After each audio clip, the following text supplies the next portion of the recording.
بسم اللہ الرحمن الرحیم۔ مقام مسرت ہے کہ برادر زادہ ابو ہریرہ فیضان فاروقی کے بیٹے حکیم غلام ربانی کے پوتے سرائے میر آج نکاح کے پاکیزہ خوبصورت رشتے میں بندھن میں بندھنے جا رہے ہیں۔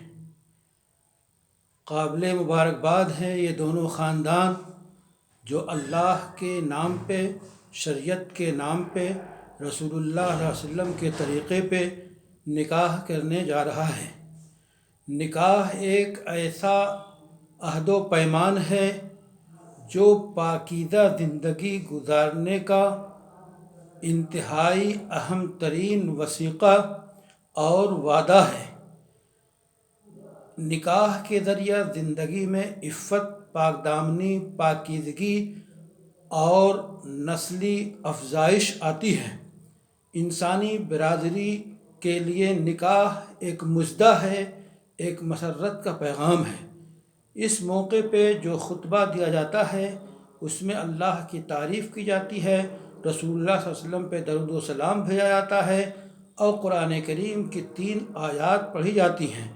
ان تینوں آیتوں میں 4 مرتبہ تقوی کا تذکرہ اور تقوی اپنانے کی بات کہی گئی ہے۔ تقوی کہتے ہیں انسان اپنی زندگی میں ہر وہ کام کرے جس کا اللہ نے حکم دیا ہے اور ہر اس کام سے بچے جس سے اللہ نے روکا ہے۔ ایسی صورت میں متقی اور پرہیزگار کی زندگی رب چاہی اور اللہ کے مطابق ہوتی ہے۔ نکاح کے ذریعہ 2 اجنبی دل، 2 اجنبی خاندان، 2 اجنبی شہر ملتے ہیں، اس سے بھائی چارہ عام ہوتا ہے۔ نکاح کے ذریعہ انسانی برادری کے لیے ایک عظیم پیغام ملتا ہے، الفت کا، محبت کا، اخوت کا، مسرت کا، شادمانی کا۔ اس لیے ایسے موقع پر قرآن کے پیغام تقوی کو دونوں نکاح کرنے والے لڑکے اور نکاح سے جڑنے والی لڑکی کو، دونوں کے خاندان کو تقوی کے پیغام کو اپنی زندگی میں اپنانا چاہیے۔ اللہ کے رسول صلی اللہ علیہ وسلم نے فرما دیا کہ وہ نکاح جس میں سب سے کم صرفہ آیا ہو وہ سب سے بابرکت ہے۔ ہمیں خوشی ہے، ہمیں مسرت ہے کہ آج اس تقریب کو سادہ ترین رکھنے کی کوشش کی جا رہی ہے۔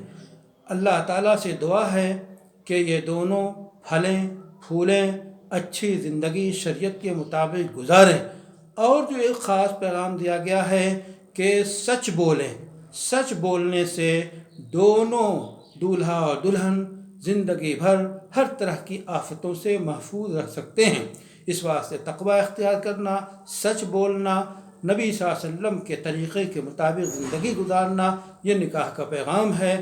یہ دلی مبارکباد قبول فرمائیں برادر فیضان اور ان کے برادران جناب قمر الزمان صاحب فاروقی اور سبحان اللہ، اور ان کی بہنیں اور سارے رشتے اور سارے بہن بھائی سب کو دلی مبارکباد ہو۔